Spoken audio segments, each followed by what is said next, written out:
अब हम बात करते हैं कि प्राइमरी मार्केट क्या होता है। देखो, प्राइमरी मार्केट बहुत इंटरेस्टिंग टॉपिक है, सभी लोगों का इसमें इंटरेस्ट भी होता है। तो प्राइमरी मार्केट की तरफ हम चलते हैं।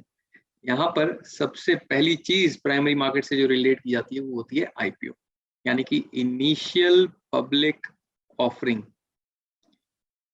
जब कोई कंपनी पहली बार अपने शेयर्स को मार्केट में लेकर आती है उसे कहते हैं आईपीओ, इनिशियल पब्लिक ऑफरिंग। अब ऐसा कंपनीज क्यों करती हैं? देखिए, कंपनीज को क्योंकि पैसे रेज करने होते हैं अपने काम को बढ़ाने के लिए, या जब कोई पुराना इन्वेस्टर अपना किसी कंपनी से स्टेक बेचना चाहता है, तब भी आईपीओ लाया जाता है, जिससे कि आम इन्वेस्टर्स को, रिटेल इन्वेस्टर्स को किसी कंपनी के अंदर इन्वॉल्व किया जाए, स्टेक होल्डिंग बांट सके। ठीक है, ये होता है आईपीओ। अब आईपीओ से जुड़े हम सारी चीजों को समझते हैं। सबसे पहला आता है मर्चेंट बैंकर। अब देखिए, किसी कंपनी को आईपीओ लाना है तो उसे एक बीच में बंदा चाहिए होता है इन चीजों को असिस्ट करने के लिए, उसे हम कहते हैं मर्चेंट बैंकर। वो मर्चेंट बैंकर इस कंपनी के आईपीओ को पूरी तरह से इस प्रोसेस को हैंडल करता है, इसकी रिपोर्टिंग करता है, इसके आईपीओ की वैल्यूएशन के काम करता है, और सबसे बड़ी बात मार्केटिंग करता है, मार्केटिंग में हेल्प करता है, और अंडर राइटिंग में हेल्प करता है। अंडर राइटिंग होता है कि भाई ये कहते हैं कि यार आपके शेयर हम या तो बेच देंगे मार्केट में, इतने मतलब पंप कर देंगे कि बिक जाएंगे, लोग ले जाएंगे, और नहीं लिए तो हम ले लेंगे आपके जो बचे हुए शेयर्स है और हम उन्हें अपने आप इन्वेस्टर्स को बेचते रहेंगे।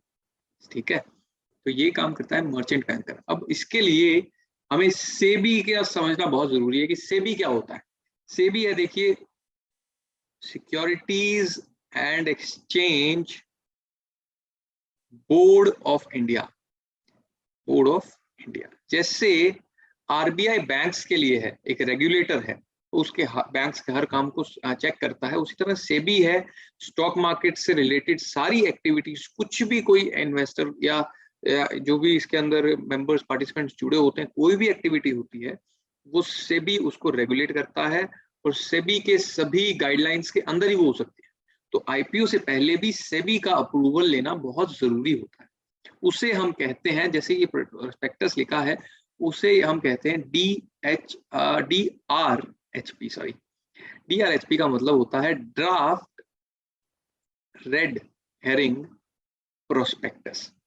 इसमें उस कंपनी के आईपीओ की, इस कंपनी के बिजनेस की, क्यों आईपीओ आ रहा है, आईपीओ की क्या डिटेल्स होंगी, सभी चीजें इस DRHP के अंदर लिखी होती हैं, और वो सेबी के अंदर सबमिट किया जाता है। वहां से सेबी का अप्रूवल मिलता है। ठीक है, उसके बाद आईपीओ का प्रोसेस जो होता है वो शुरू हो जाता है।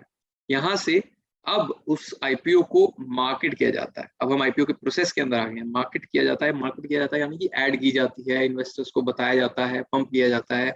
ठीक है, पंप को आप नेगेटिव तरीके से मत लीजिए, उसको ब्रांडिंग करने को ही हम मार्केटिंग जब उसकी करते हैं तभी इन्वेस्टर्स को पता चलता है कि कंपनी का बिजनेस कैसा है, क्या चल रहा है। फिर इन्वेस्टर्स की एप्लीकेशंस आती है। इसके अंदर क्या होता है, बुक बिल्डिंग होती है। बुक बिल्डिंग और प्राइस बैंड एक इंपॉर्टेंट टर्म है।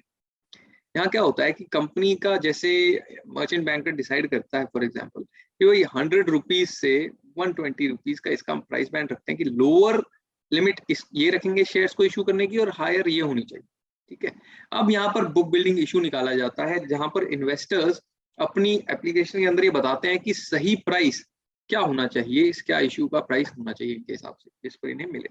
तो यहाँ से बुक बिल्डिंग की जाती है, देखा जाता है कि ज्यादातर क्या प्रेफरेंसेस आ रही हैं, और फिर निकलता है, यहाँ से डिसाइड होता है, प्राइस डिस्कवरी होती है कि भाई इस आईपीओ को किस प्राइस पर पब्लिक करना चाहिए।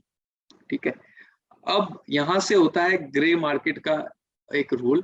ग्रे मार्केट वैसे इलीगल मार्केट होता है, जहां पर जैसे जब एप्लीकेशंस लगाई जाती हैं आईपीओ की, तो दूसरा तो ग्रे मार्केट के अंदर ऐसे कोई मार्केट नहीं होता है, सिर्फ एक टर्म है। जैसे कि जब किसी आईपीओ की बहुत ज्यादा डिमांड हो जाती है, जैसे जोमेटो का आईपीओ आया था, तो हर बंदा उस आईपीओ को मान लो अप्लाई करना चाहता है, लेकिन इसमें एक लिमिट होती है कि एक बंदा अपने अकाउंट से एक ही एप्लीकेशन लगा सकता है, और एक एप्लीकेशन की लिमिट 15,000 या ज्यादा में 2 लाख रुपए होती है।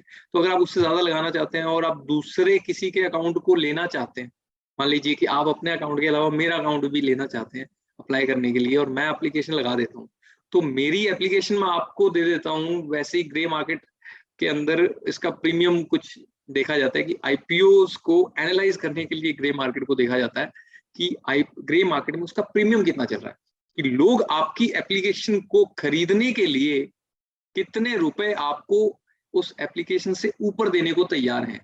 ये तब होता है जब उस आईपीओ को बहुत अच्छे ओपनिंग एक्सपेक्ट की जा रही होती है, लिस्टिंग उसकी एक्सपेक्ट की जा रही होती है।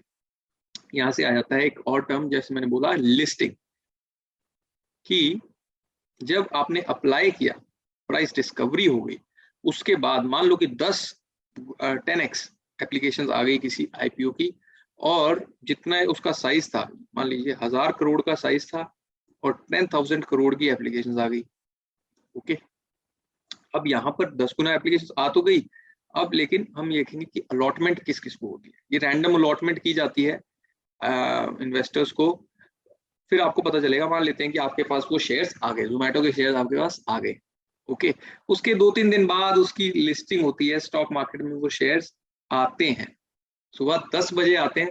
डेट वो पहले 2-3 दिन पहले बता दी जाती है कि इस डेट को सुबह 10 बजे शेयर लिस्ट होगा, यानी कि मार्केट के अंदर इसकी एंट्री होगी। तो इस लिस्टिंग पर 75-76 के आसपास, जैसे आईपीओ का प्राइस था जोमेटो का, और उसकी लिस्टिंग हुई 120 के आसपास, समझ रहे हैं? तो इतना प्रीमियम पर ये लिस्ट हुआ, मिला तो इन्वेस्टर्स को इस प्राइस के आसपास था, लेकिन स्टॉक पे मार्केट के अंदर इस प्राइस पर आया ये।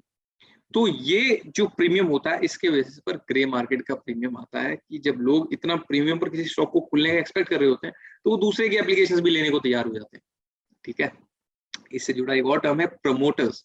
प्रमोटर्स वो लोग होते हैं जो किसी कंपनी को शुरू करते हैं। ठीक है, तो हर लिस्टेड कंपनी के अंदर हमें प्रमोटर्स का बहुत एक्टिव रोल देखने को मिलेगा।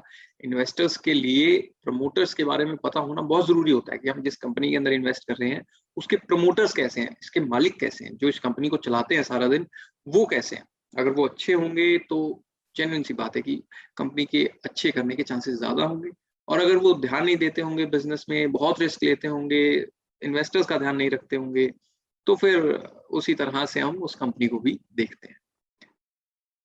तो अब हम बात करते हैं कुछ इंपॉर्टेंट इवेंट्स की, जो स्टॉक मार्केट में रूटीन में होते हैं, और उनका स्टॉक मार्केट में इवेंट इम्पैक्ट क्या होता है।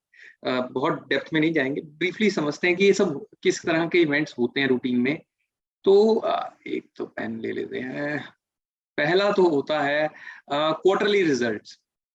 देखिए, जो भी कंपनीज स्टॉक मार्केट में लिस्टेड हैं, उनको हर क्वार्टर में, यानी कि हर 3 महीने बाद अपने रिजल्ट्स, उस पिछले क्वार्टर की परफॉर्मेंस को दिखाना होता है, रिलीज करना जरूरी होता है, डिक्लेयर करना। ठीक है, और उसका बहुत इम्पैक्ट होता है। अगर कंपनी ने अच्छा किया है तो स्टॉक्स ठीक करेंगे, अगर बुरा किया है, उसके बुरे करने की एक्सपेक्टेशन है, तो उसका स्टॉक अच्छा नहीं करेगा ज्यादा। ठीक है, इसके अलावा होते हैं इलेक्शंस, हो सकते हैं state elections, national elections, centre के इलेक्शंस, किसी भी तरह के इलेक्शंस हो सकते हैं, जिसका मार्केट के ऊपर काफी असर पड़ सकता है। इसके अलावा होता है हर साल बजट, जैसे कि फर्स्ट फेब को बजट आता है, उस बजट से पहले की एक्सपेक्टेशंस, ठीक है, और एक्चुअली रियल बजट, दोनों का स्टॉक मार्केट के ऊपर काफी असर होता है, क्योंकि इससे मार्केट के ऊपर बहुत ज्यादा परफॉर्मेंस के ऊपर कंपनीज के इम्पैक्ट होता है। ठीक है, इसके अलावा हो सकता है कोई एक, इसके अलावा जैसे कोविड जैसा कुछ मार्केट के अंदर हो सकता है, जो बड़े बिग इवेंट्स, जो अनसर्टेन इवेंट्स हैं, अनसर्टेन इवेंट्स। तो इस तरह के काफी सैकड़ों तरह के इवेंट्स होते हैं जिनसे कि मार्केट के ऊपर असर पड़ता है। ठीक है, लेकिन आपको मैं ऑल एंड ऑल एक क्रक्स बता देता हूं कि स्टॉक मार्केट के ऊपर या स्टॉक्स के प्राइसेस के ऊपर सिर्फ 2 चीजों का असर पड़ता है। 2 चीजों से स्टॉक्स के प्राइसेस चेंज होते हैं। पहला, expectations of a companies performance. Company की परफॉर्मेंस से एक्सपेक्टेशंस क्या है मार्केट की, एक तो उसका फर्क पड़ता है। शॉर्ट टर्म में सिर्फ इसका फर्क पड़ता है। हर चीज, हर न्यूज, हर बात घूम फिर कर एक ही पॉइंट पर आ जाती है कि क्या इससे इस कंपनी की परफॉर्मेंस बेहतर होगी या बेकार होगी। ठीक है, और दूसरा जो पॉइंट है वो होता है रियल परफॉर्मेंस। लॉन्ग टर्म में कंपनी की रियल एक्चुअल परफॉर्मेंस से ये डिसाइड होता है कि स्टॉक का प्राइस किस साइड में पड़ेगा।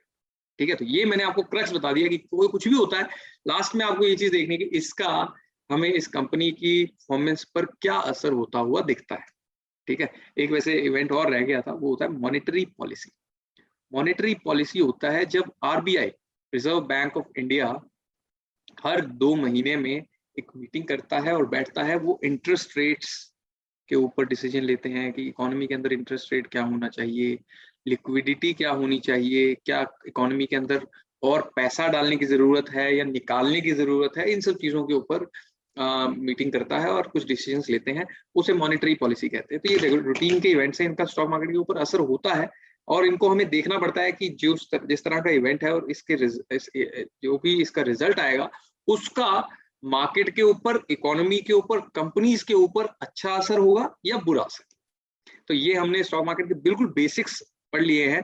जिन लोगों को बिल्कुल भी स्टॉक मार्केट के बारे में नहीं पता होता उनके लिए ये ज्यादा हेल्पफुल होगा कि धीरे आपको आइडिया लगना जरूर शुरू हो जाएगा कि स्टॉक्स और ये सब चीजें एक्चुअली होती क्या है। इसके अलावा आपको कोई डाउट्स हो, बात समझना चाहते हो, तो आप जरूर हमसे कांटेक्ट कर सकते हैं। मैं जल्दी से जल्दी कोशिश करूंगा कि आपके सभी डाउट्स का रिप्लाई मैं कर सकूं।